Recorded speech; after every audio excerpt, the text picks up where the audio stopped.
Hello and welcome to the first video of me talking really like to you in 2023. I posted the fish tank video, and that's not really like a conversation or something to talk much about. It's a fish tank. But today, as you can tell by the title of the video and the thumbnail, probably if I get around to making that, it's going to be a little different. Hopefully more intellectual. We've had a streak, and by we I mean I have had a streak of not posting a whole bunch. I meant to post this video, really record and make this video earlier in the week, but I didn't because I got concussed skiing. Whoops. I'm fine now. Thanks for asking. I appreciate it. But yeah, I've also just been busy with work, and I found a little bit of free time. So it's 8 p.m. here in very cold and very dark Colorado. So let's talk about Texas. Hey, how about that? So why?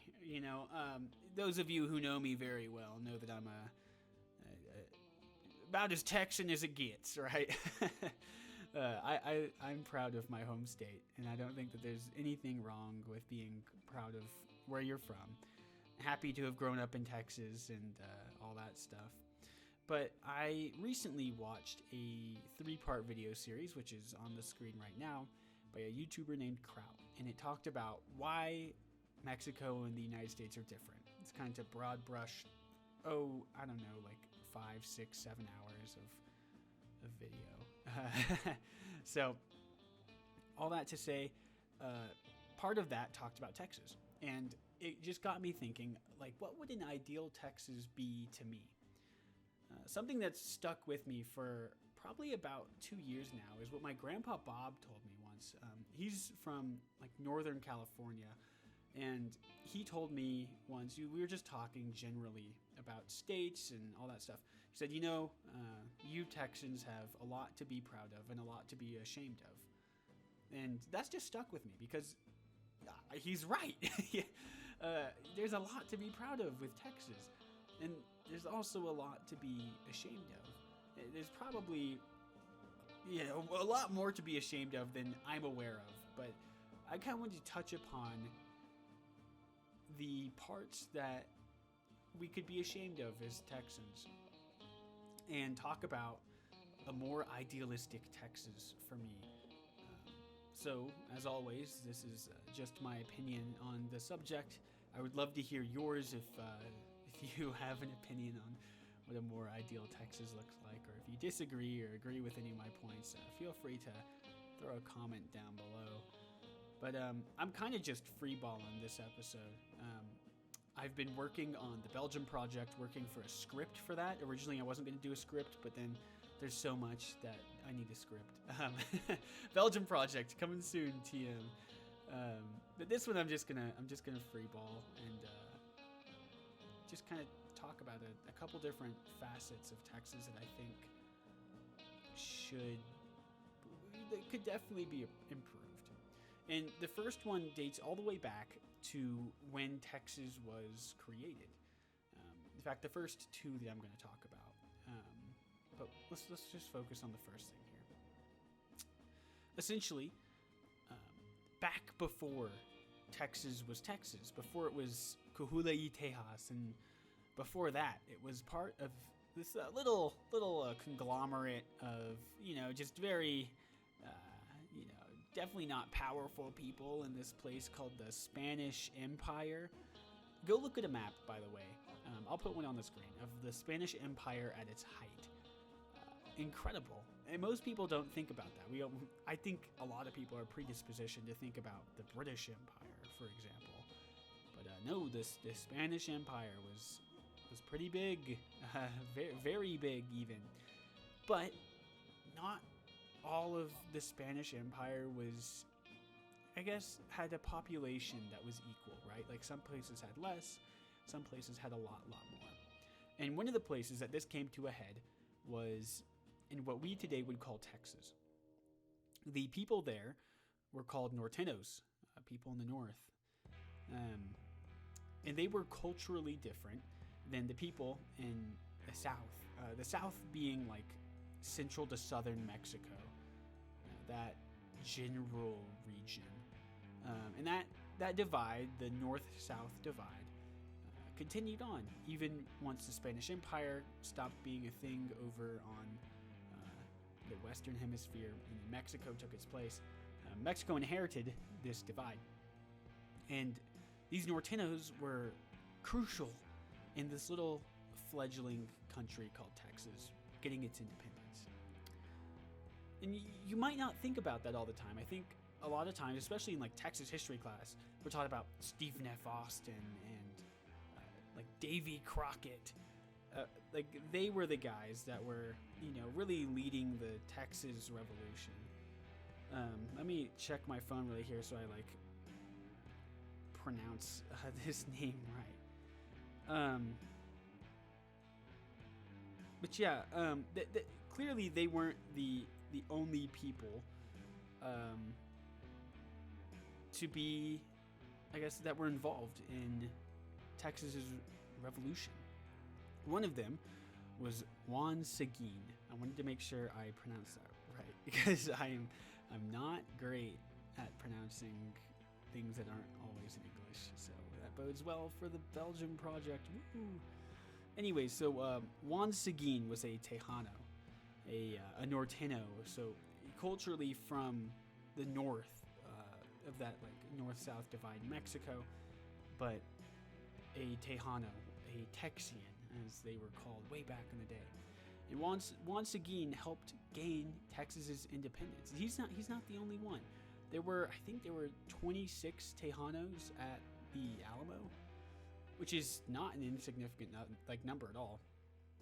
And I guess on that point in general, there's a lot to be proud of and there's a lot not to be proud of. Recently, I think there's been an uptick in people saying like, oh yeah, Texas's independence was, they just wanted slaves. And that's why they broke away from Mexico. In some cases, I think they're correct. There definitely were people that wanted to have slaves, and Mexico at the time had outlawed slavery. But I don't think that that's the majority of the reason that people wanted to be free from Mexico. Mexico's government, in the 1830s to 1840s, was not great. Lots of corruption and lots of pushing mandates, and especially in Texas's case, up north, that didn't make sense or were just kind of like crazy, responding to requests by like giving prisoners, right? Like, hey, we need more infrastructure. Okay, here's a couple cartloads of prisoners. They can make the road for you, instead of the government actually helping.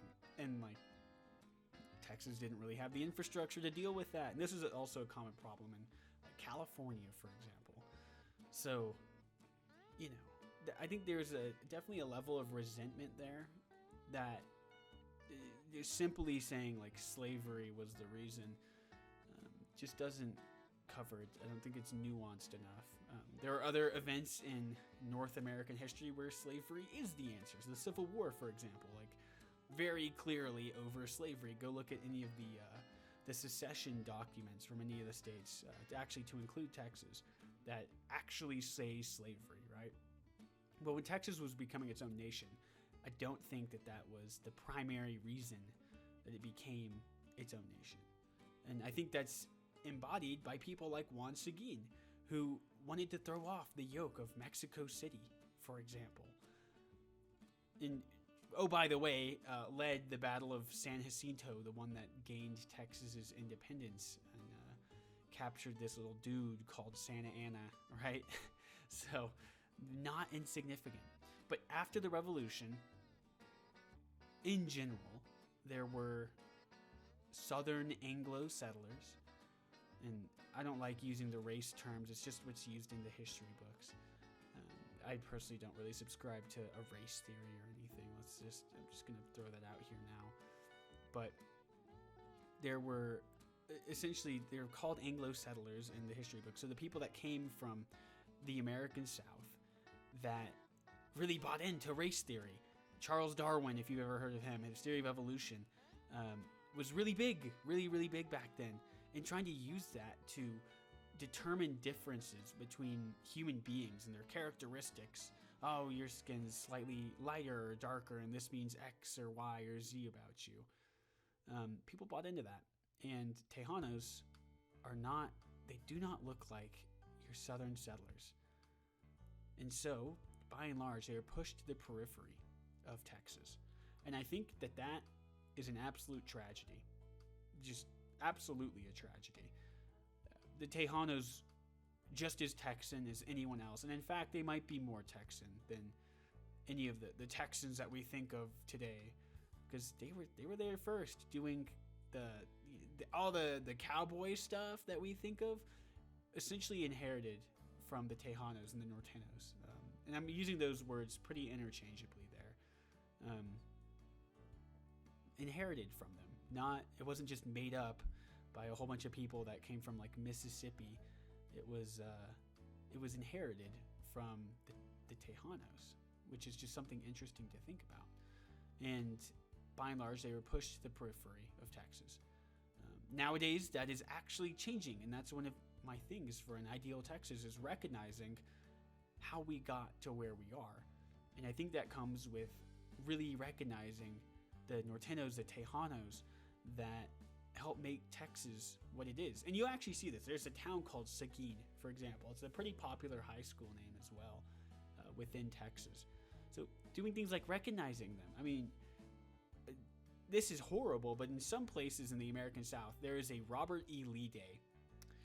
What if instead we had a Juan Seguin Day? I really don't think that that's too much of a stretch to ask for a state hero. That's not a lot to ask, and I think that's a great way to help recognize how Texas got to where it is. So moving on to my second point, slavery. Yeah, kind of briefly touched upon it.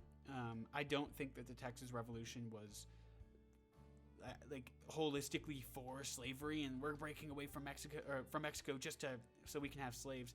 But undoubtedly, there were Texans that wanted slavery.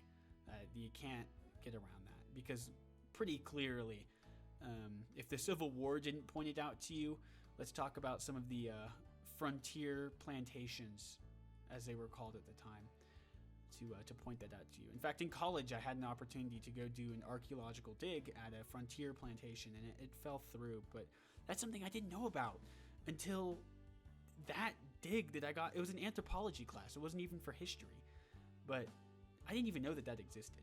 And to give a bit of backstory on that, Texas was considered the frontier. In fact, when Texas was admitted to the Union, a lot of the free states were actually kind of okay with that because, it's so big and nobody's really going to live there. And so it was a frontier. And that makes sense if you've looked at anything else in Texas history. Going all the way after the Civil War, you have the Comanche and the Apache in Texas, and you hear the frontier like battles and stuff out in places like San Angelo.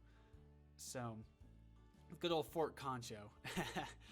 But all that to say, Texas was considered a frontier, and it was never thought that Texas would get super big. It just had this like weird black liquid that was on the surface every now and then that smelled bad, right? Like, it's not actually gonna do anything with that, and here we are today, right?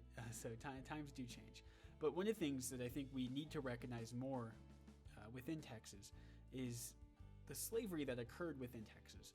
I think sometimes, and this is a bit debatable here. This is kind of just, again, like everything, my opinion. I think Texas is able to shirk some of the like the cultural legacy of slavery, and precisely because it was a frontier slave state. But at the end of the day, it was a slave state. There were Texans that fought in the Civil War on the side of the South, and it wasn't an insignificant number. Recently, and I say recently, it was a couple years ago now, I went to Vicksburg, the Battle of Vicksburg, right? And it actually kind of broke my heart to see the Confederate flag flying over Texas-held positions, or really just anything to do with Texas and the Confederacy. Because I don't think that it's about as far away from my ideal Texas as you can get, that old Confederacy. I mean, wanting to oppress and enslave people is kind of messed up. If you weren't on board with that before, let me let you know that that's pretty messed up. And Texas was a part of that. Not only were they a part of that, they were aiding that and helping that, like to try and make it grow. And that's just something that really hurt. And I think that as a state, we need to look in on ourselves there and try to analyze exactly how that happened, because you had prominent Texans against slavery going into essentially the Civil War. Like Sam Houston, for example, first governor of Texas, the one that Houston is named after, that guy, he was very staunchly against slavery. And to make a long story short, he was essentially ousted from the Texas government by a lot of pro-slavery people. But I always think of how different it could have been in Texas had people like Sam Houston, more Sam Houstons, more Juan Seguin's been around to stop the tyranny that was going on within Texas. So being able to look more introspectively about slavery, about being a part of the Confederacy, and then making sure that stuff like that can't happen again, I think that's very important. Because you'll still, to this day, hear Texans saying, like, we should just secede from the United States.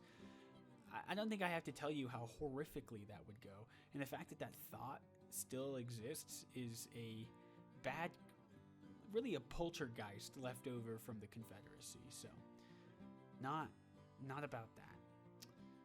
But since this video is getting long, we're at already almost 17 minutes. I'll try to keep it short. But I think in some ways, Texas is falling from its ideals. I talked about some of the historical stuff, but even modern day, like there are just some things that Texas should be able to do that it doesn't. For example, we shouldn't have senators that flee the country in a time of need, really, where they could be doing stuff in Texas to help Texans. But instead, that's left up to places like HEB. God bless HEB, but they shouldn't have to carry the brunt of a pandemic or of a massive freeze. And oh, by the way, speaking of the massive freeze, that could have been avoided. In fact, there was a report in, I believe it was 2010, 2011, where officials looked at the Texas energy grid and said, oh my gosh, this is going to cause a problem one day. We need to fix it. And then it sat there and did nothing, because it's more profitable to just keep pumping oil and to just not change anything, because, fixing the electricity grid is a little expensive if you haven't noticed. It's more profitable to just not fix it. And when disaster strikes, people die. No kidding, people die. And I think that apathy, that lethargy that exists has to go away. Whether it be in politics or it be in infrastructure, it has to go. We need Texans that are innovating, that are pushing for a better Texas. Not Texans who flee at the first sign of trouble, or ones that just look at a problem dead in the face and say, that's not my problem, not now, not me. So things like that are stuff that I think that needs to be fixed in Texas. I think idealistically, and I kind of briefly touched on this earlier, we're a state of freedom-loving people. You have the classic, I have my ranch, my next neighbor is 14 miles away, and that is a perfect distance, right? Individualism isn't so bad, right? Being individualistic isn't so bad. But we need to come together as Texans to address and fix some of the problems within our state. Because if we don't, then it's only going to get worse for our kids and their kids as time goes on. And think of how beautiful a place we could have, where people respect each other and are able to embrace the different cultures. Do you know what the third most spoken language in Texas is? First one is English, second one is Spanish, and third is Vietnamese. I would have never guessed that growing up. But it's true. It's so true. Texas is a place of rich multiculturalism, even though the media and lots of people on the internet might not lead you to believe that. But it truly is a place that can blossom into one of the most tolerant and understanding and diverse places in the United States. All it has to do is get there. And we're so, so close. And it would just take Texans coming together, pulling up them old boots, fixing the old 10-gallon hat, and getting down to brass tacks on some of these issues and addressing not only the past, but also the present. So I hope you've enjoyed my way too long rant about Texas. I wanted to put this out a while back, and, well, you have it now. So whether you agree, disagree, or have things that I missed, because I'm positive I missed stuff, let me know down below, and I will see y'all in the next one. Until then, take care. Bye-bye. Also, because, like, the Alamosaurus still isn't the state dinosaur. Greg, come here. Come here, sweet thing. Look, I talked to you about this in a video. You see the link up there? If you haven't watched it, you're missing out. But, come on, man. All right, time to hit the old dusty trail. Go on, get by.